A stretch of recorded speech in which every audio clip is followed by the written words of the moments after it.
Check. Check. Oh, check me out. I'm back on the stream. I wonder if it's working. I don't know. I need somebody who's listening at home. Yeah, chat, can you scream? Can you let me know if I'm up? Matt says, "Hey, hey." I think that means we are rocking and rolling. Okay. Hello everyone. It's me, Tiger Wizard. Welcome for the second time to our stream, the Exalted Funeral YouTube channel. Everything always goes right the first time around.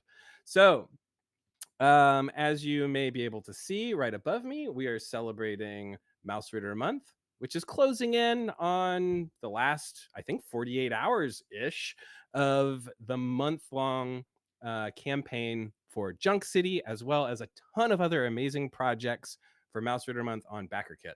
We're closing in on the finish line. And I just want to say thank you so much to everyone that has supported it. This has been an amazing process. It's our first time doing a month-long project. And coincidentally, we overlapped a little bit with another month-long project, Mothership Month, which was a huge inspiration for Mouseritter Month. So we've got Sean McCoy of Tuesday Night Games, and we've got Andre Novoa of Games Omnivorous, and we're going to talk a little bit about both of the month-long projects. We're also going to keep the jazz hands going as much as I possibly can. I want to thank you guys so much for your patience hanging through those technical difficulties.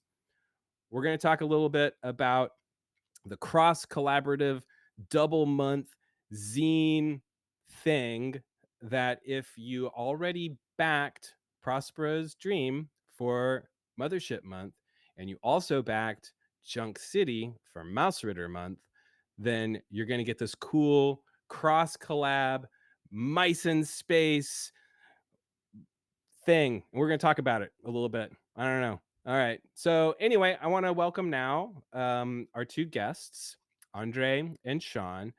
And you guys have already been hitting the chat a lot.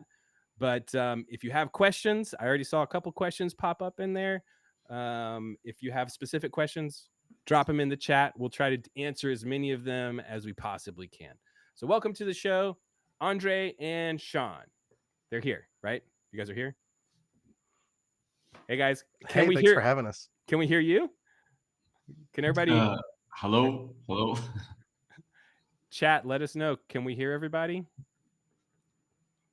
Chat's gonna let us know. How's it going, Sean? I'm doing great.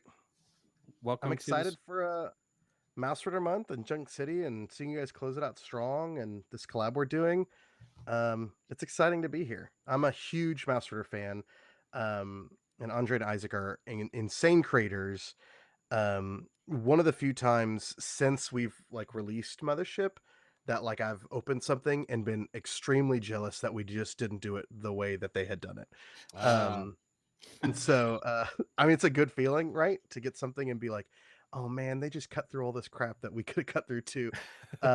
So huge fan of the game, huge fan of the creators, really big fan of even how they're running this group collab. When we were going over it, we were talking about well, what are you guys doing? How are you working with your creators? Hey, sweetie. My kids are playing Ring Fit, and my 6-year-old gets to use the Ring Fit, and my 3-year-old gets to use a paper plate for the ring. When we were going over the group collabs and how we were setting it up and how we were organizing it, I was talking to Andre a lot, and I was going, "You guys did it that way? Oh, that's so much easier. I wish we had done it that way." And so, I remember just this. Yeah, a streamliner's streamliner. I'm just always impressed by what they're doing. Well, thank you so much for the kind words. And Andre, welcome to the show. How are you doing? Thanks so much. It's almost a little bit past 10 p.m. here. Just put Alice to bed. So and my wife's in Washington right now, so hopefully she won't wake up. Let's see. But I'm doing great. It's really awesome to be here with obviously with you, Andrew, but especially, let me say it like that. Sorry, Andrew. No, it's fine. With Sean. I mean, Mothership has been one of my favorite. It is one of my favorite games ever published. So it's incredible to be doing this with Sean and receiving all the love and support that Sean has given us over the past months. I remember when I started Games Omnivorous, it was right around the time that Mothership kind of flourished and became a hit in the indie scene, and I was like completely in awe with the game. I'm a big alien and space horror fan, and it's just it's incredible to be here with someone who was really an inspiration for the start, the kickoff of this whole thing that is Games Omniverse. So yeah, appreciate it, really I think appreciate it. I think that sentiment is shared by a lot of creators that get a lot of inspiration from you, Sean. But Andre, also, just got to give you a tip of the hat. The stuff that you've done with Games Omnivorous, also super inspiring. So if I didn't mention it already, I've said a lot of stuff twice because I didn't know that you couldn't hear me. But if you have questions, please drop them into the chat.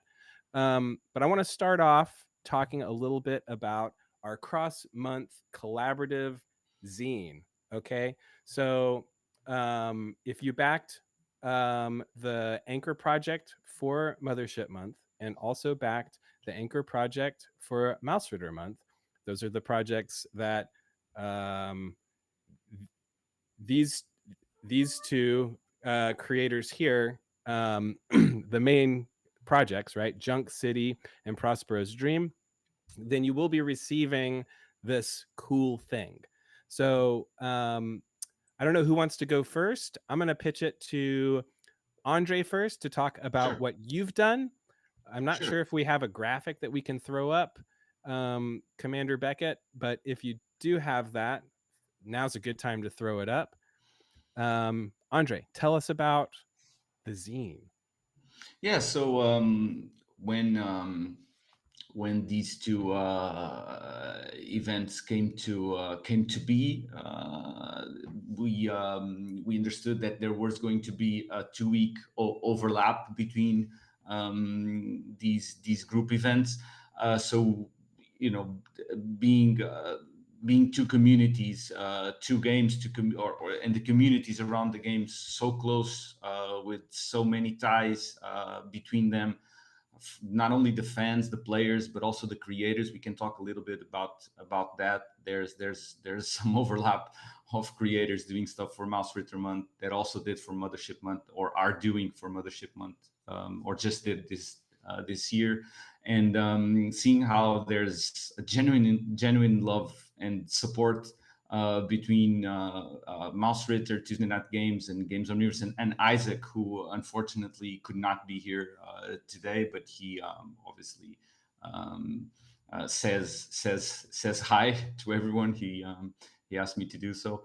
But when these two when we understood that these 2 months were going to have a bit of an overlap, we immediately started to talk about what cool thing can we do to support each other and to celebrate these two games and how much they have inspired one another. I guess, at least from the perspective of Mouseritter, they definitely did. Actually, if you open the rulebook, if you open Mouseritter rulebook, Mothership is credited there as like I think it said Isaac wrote something like, "Thank you, Sean," or "Thank you, Mothership, for showing me how to do such a compact layouts." And so it's like it's been there since day one, I guess. So we started thinking about, okay, what cool thing can we do? And we came up with this idea of doing a little zine. It's going to be an 8-page zine, and it's going to be what do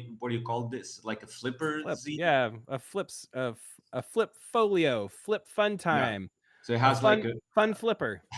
it has one cover on the other side, and if if you flip it, it has the other the other cover on the other side.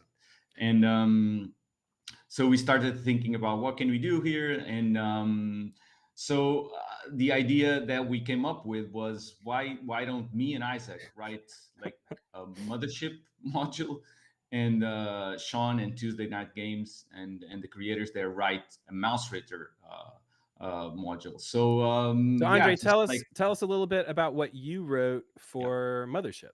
yeah, so it's like so obviously the idea was, okay, we're going to write a Mothership module. Let's make it like mouse themed somehow.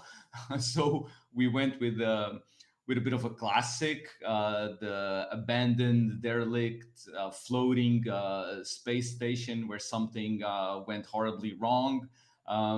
There was a little bit of an incident with an alien meteorite. The samples were not what the scientists thought they were, and then some rats got to it and somehow transformed or mutated into this big rat king or mouse king that is haunting the space station, and players are basically sent into this mess to investigate and try to pull out some of these original samples, but it's going to be hard. So that's kind of what we came up with. Untangle the mousy mess. I'll say this: scientists, as smart as they posit themselves to be, they're constantly messing up in ways like this. Yes. Sean, you want to share a little bit about what you and Tuesday Night Games have for Mouseritter? Yeah, absolutely. Ours is called Return to Earth. Luke Gearing's doing the bulk of the writing on it. And aside from being like a Mouseritter fan, I was also a big Red Wolf fan and a big Oh yeah, Watership Down fan, one of my favorite books. And so we sort of wanted to tap into that kind of I want to say like ambiguous corn-fed Americana feel of some of these sort sure. of farm animal fantasies, right? And we wanted to deal with something like a Sputnik type satellite crashing, like near a farm, and sort of the effect that that would have on the animals. I think it's called Return to Earth, and we're super excited about it. But we're further behind than Andre and his team are, who I think have theirs already written and laid out and everything. We're not worried. We believe in you. Yeah.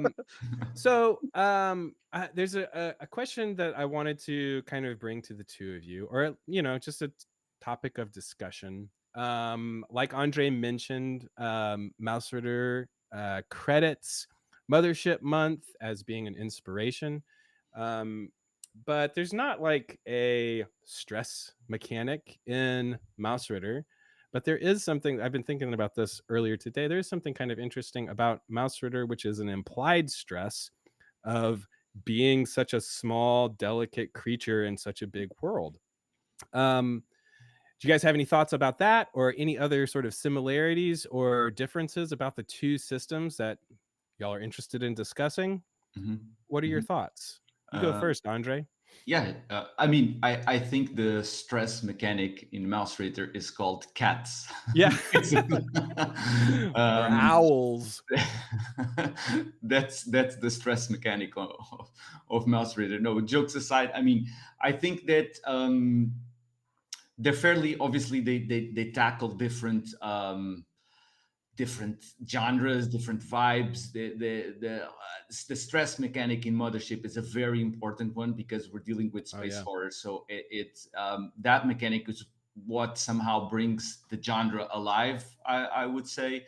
In Mouseritter, I think the equivalent to that, if I may, is the way I see it, at least from a game design perspective. I would say that is the inventory system is what kind of brings the game alive, because you really feel that immersive tactile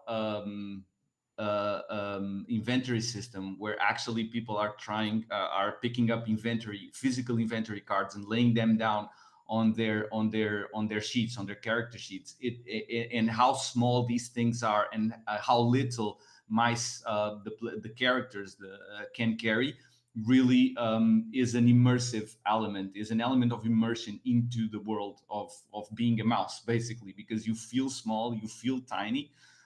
So I would say that from a game design perspective, I think that the equivalent somehow to the stress mechanic on Mothership. That's what brings the genre alive. I think that what brings the genre alive in Yeah. Mouseritter is this thing. So that's what I would say.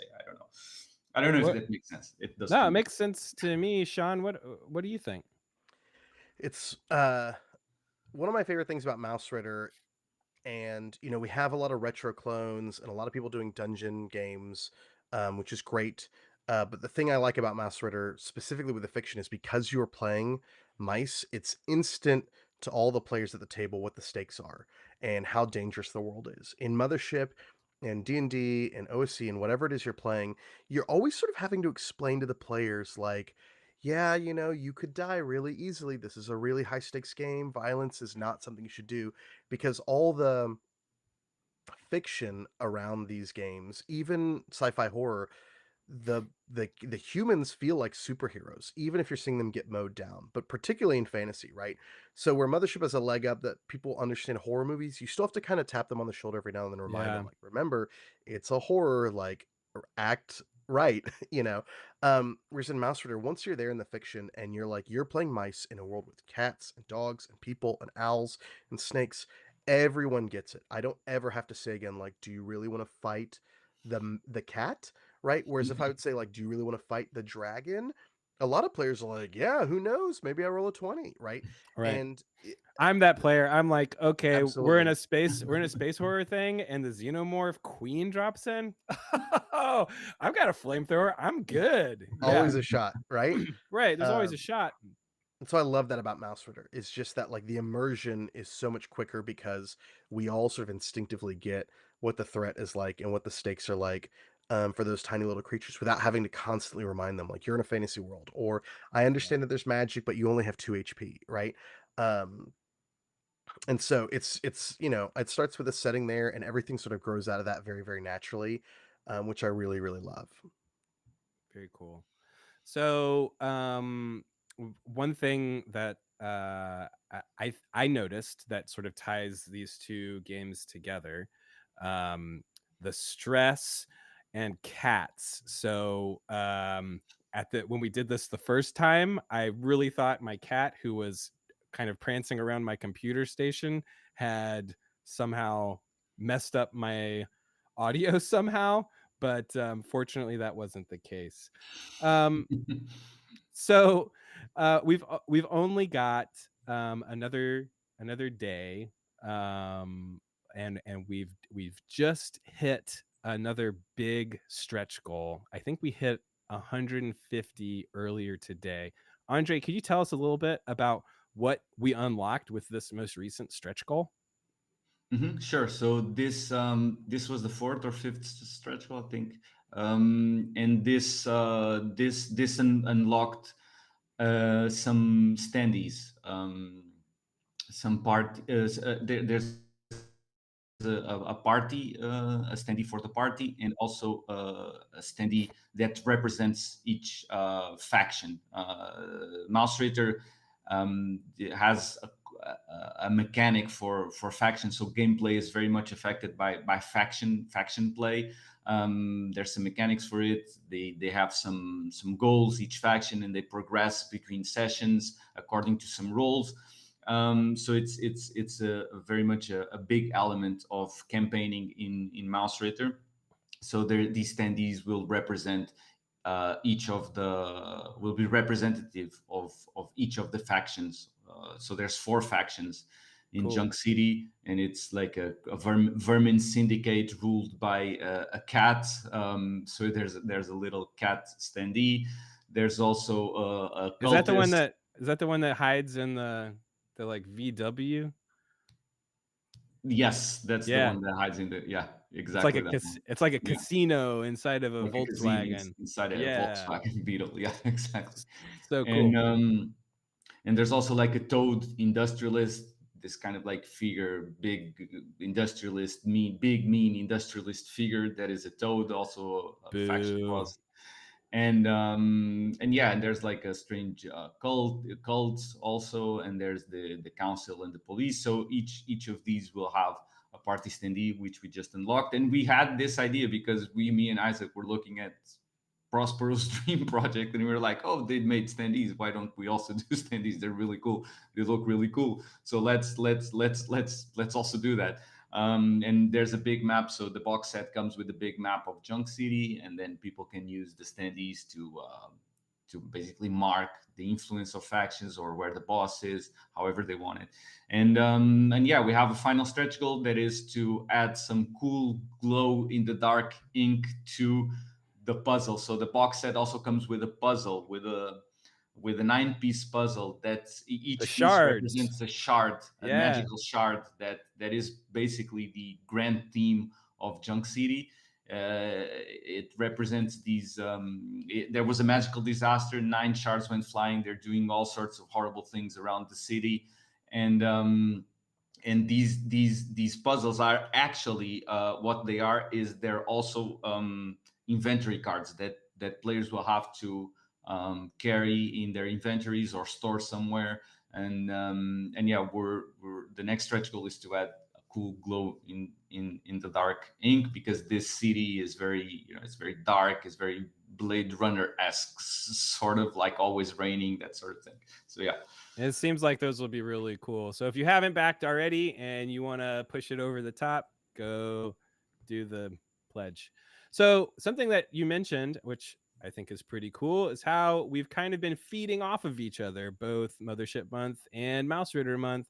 You're like, oh, Mothership's doing these standees. Maybe we should do some standees. Yeah. And Sean, you were saying like, oh, this is how you set it up with your creators. I wish we'd done it that way.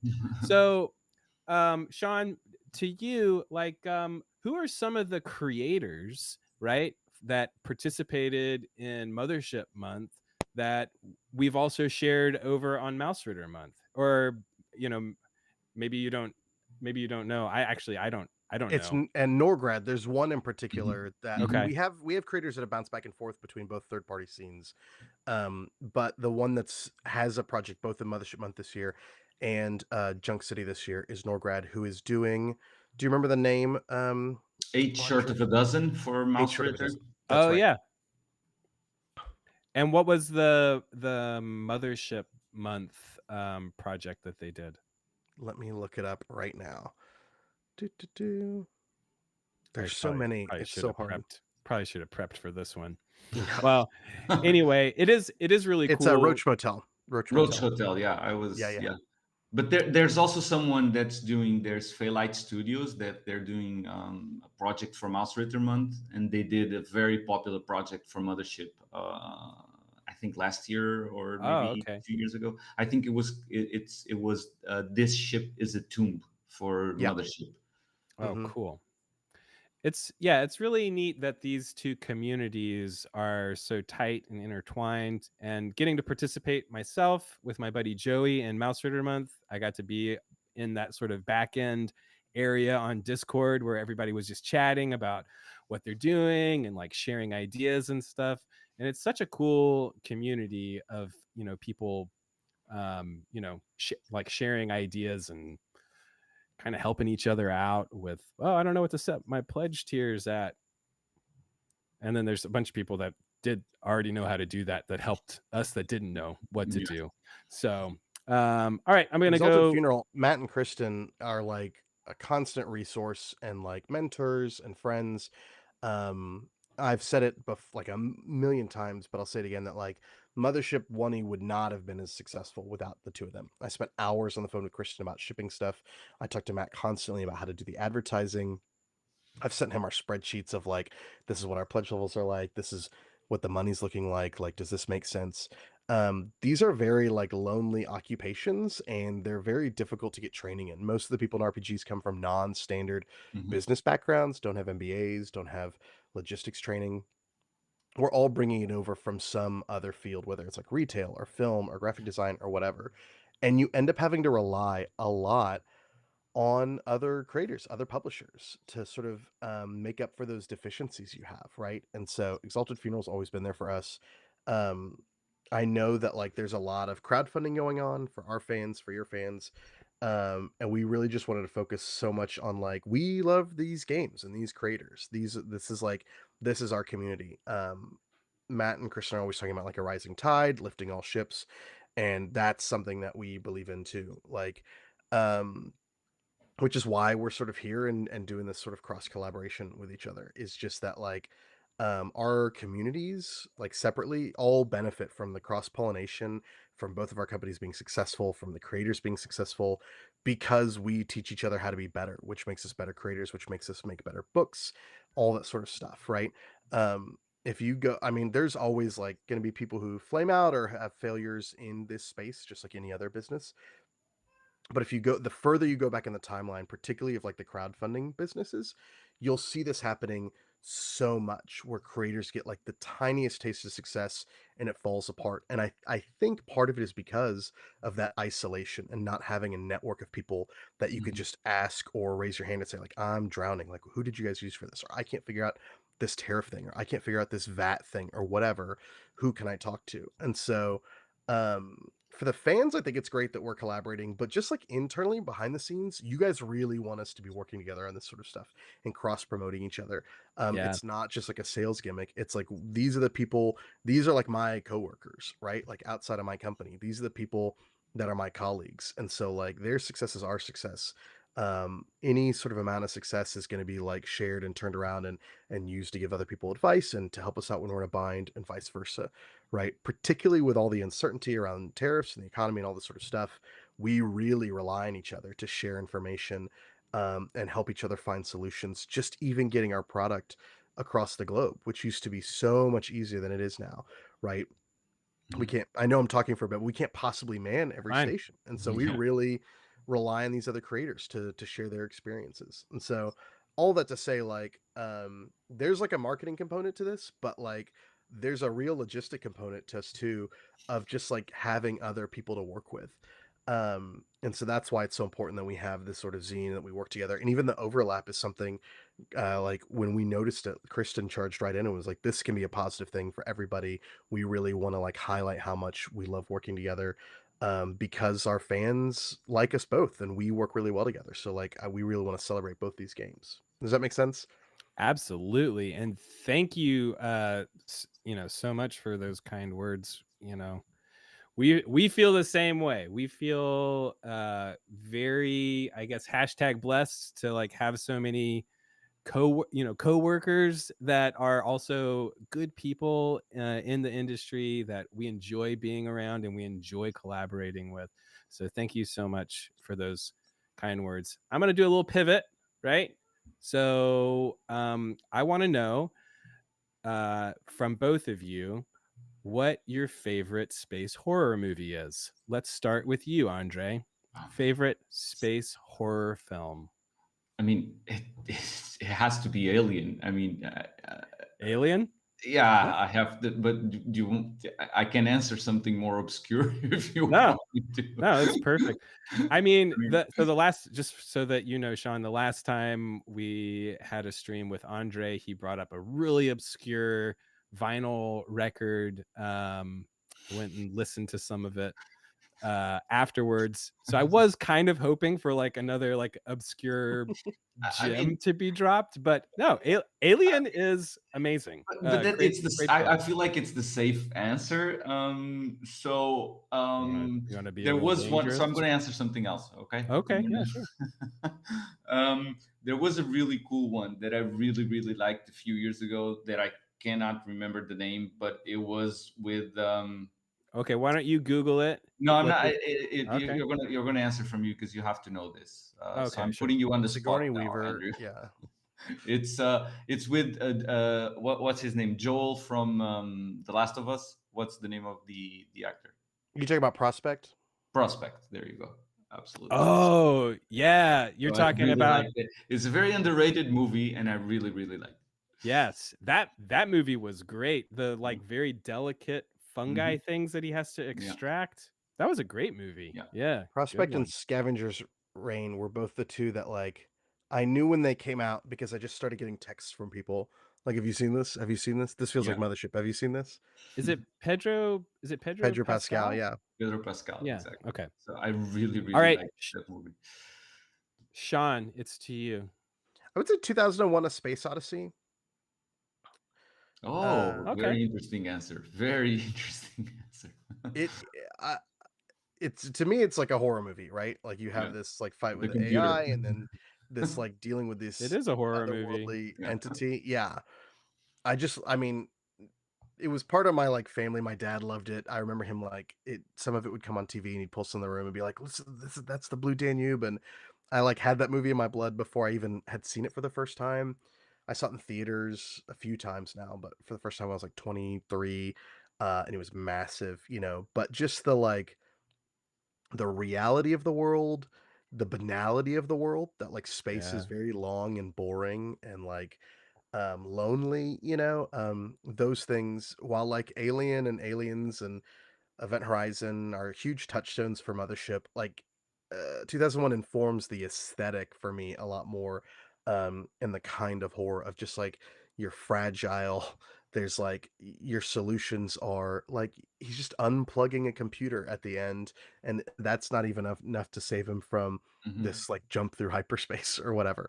Yeah. Um, so yeah, and I could It's watch. It's also like one that like anytime it's on, even if though it's long and boring, I sort of get like pulled in, um, even from the beginning all the way to the end. And so All if right, Sean. I may, can I just, if we're allowed to go before the alien, I think that which I think, I mean, I think the alien is what kind of founded the genre, I would say. But if we're looking at earlier movies, I for me, I'm a really big fan of Tarkovsky's Solaris. I sure, think it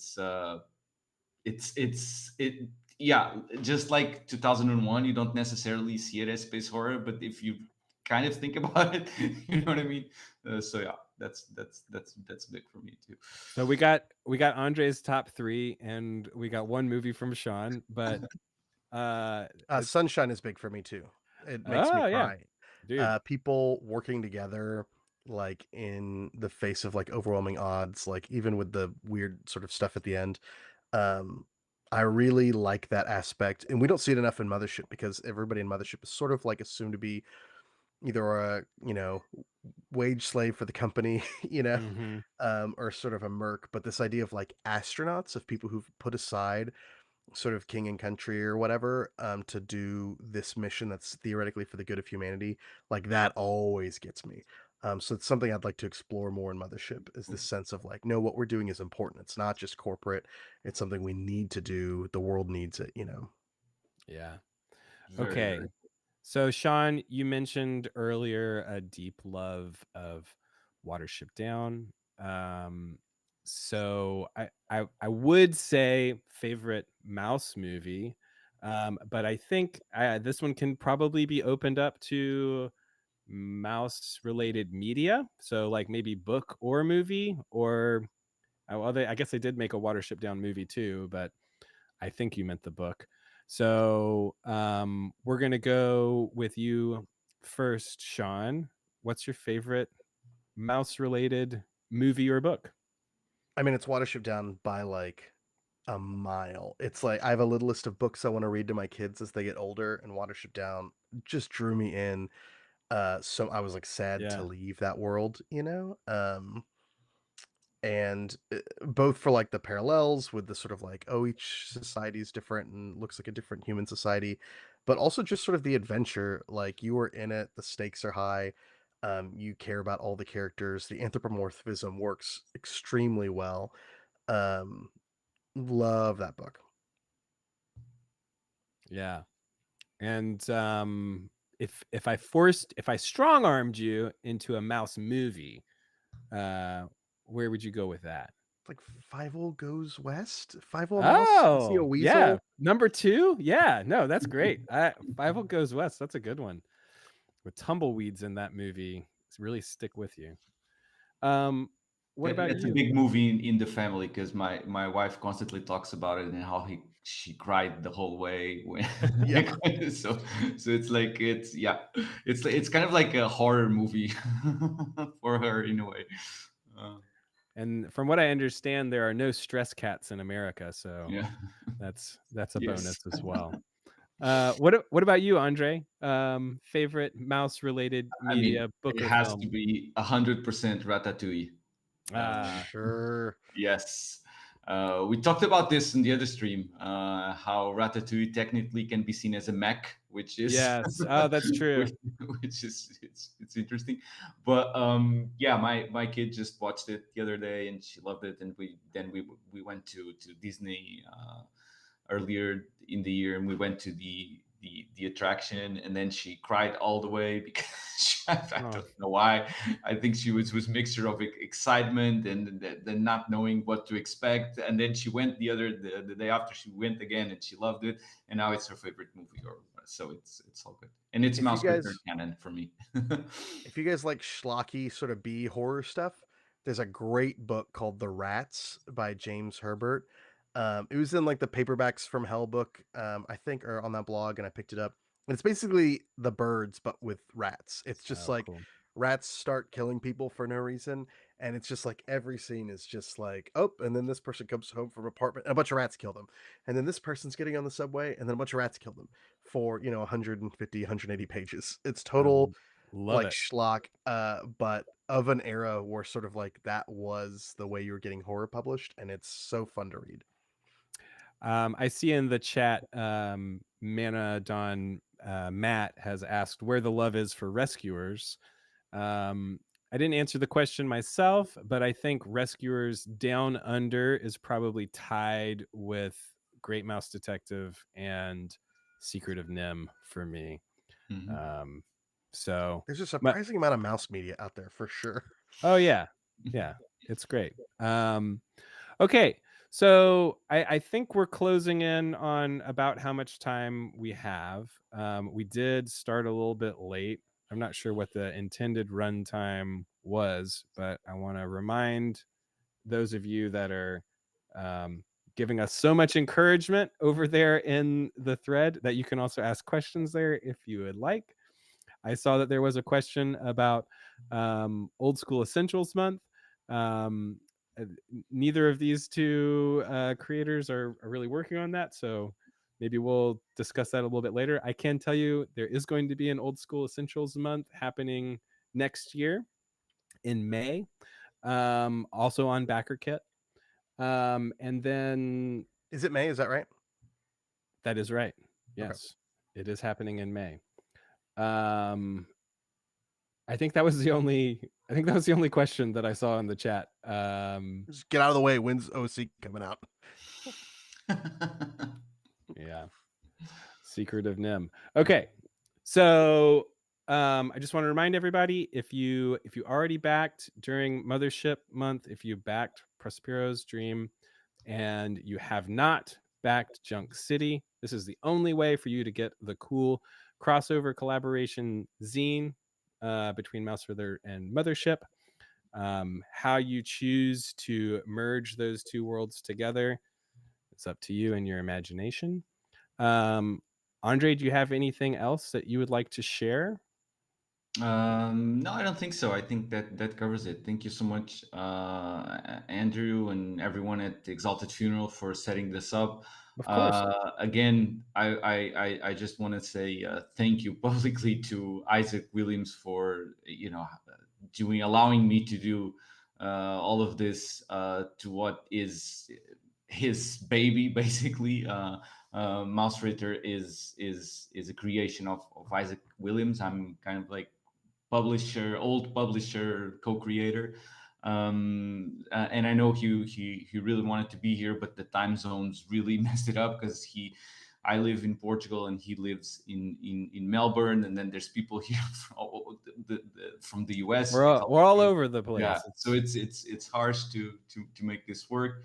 But yeah, I just wanted to say thank you for setting this up, and thank you, really appreciate Sean being here, sharing your support for Mouseritter, for the event.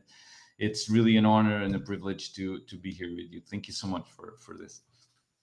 Absolutely. I feel the same way. Yeah. And also, Andre, go ahead and shout out where people can find more stuff from Games Omnivorous. Obviously, you can check out the backer kit on Mouseritter Month right now. But go ahead and shout out your other links and websites and who's its and what's its for people to. Yeah. So some people might know Games Omniverse as a publisher. We have been a publisher for 5 years ish, and now we kind of rebranded into a game design studio. So now we're just working on four games. And developing those games and acting as creators, co-creators, or co-creators of those games, and then other companies are working. We partner up to work with them as publishers. So you can find our stuff currently at gamesomniverse.com, and we are doing Mouseritter. We are doing The Job, which is also published by Exalted Funeral. We had a backer kit earlier in the year. We're doing Frontier Scum also, and a new game that's coming out next year by me. It's called Flail. It's going to be like an OSR sort of game, a fantasy sword and sorcery game. It's kind of like my take on the genre, I think. I've been writing this for a few years, and it's going to be a playtester actually said that this is Mouseritter meets Dungeon Crawl Classics, and I think that's pretty accurate. So that's what I'm working on. And Hell yeah. We're all very excited to see that come out. And Sean, thank you so much for joining us and sharing all of your love and enthusiasm. Is there anything else you want to sort of shout out? Maybe some words of wisdom? No, I think No, great. like Love it. How about where people can find all of the Tuesday night games stuff, and maybe what people should expect next? Yeah. I would go to TuesdayNightGames.com if you haven't, and check out Mothership and Two Rooms and a Boom. And we've got this great game that just came out called Werewolf in the Dark, which is like hide and go seek meets werewolf. It's the sort of perfect horror like party game. If you're into that kind of thing, or if you have a large group to play with. Check out Mouseritter Month, check out Junk City. Definitely go back at these zines. The zine that we're putting out is going to be extremely cool. And then look out for us. The next thing we're working on is Father Fog, our fairy tale horror RPG, designed by Alan Girding. And we're going to be releasing sort of a 0 edition here pretty soon. So we're excited about that. Hell yeah. That also sounds awesome. All right. So you heard it all here. The second time, I guess, when you actually heard stuff. Thank you so much, everybody, for your patience as we sorted out the technical difficulties. Thank you so much to my partner in crime, Beckett, who's back there in the studio suite making technical difficulties disappear just as quickly as he possibly can. Shout out to all of the rest of Exalted Funeral family, all of you out there listening and chiming in on the chat. Thank you so much for joining us, and we will stream with you next time.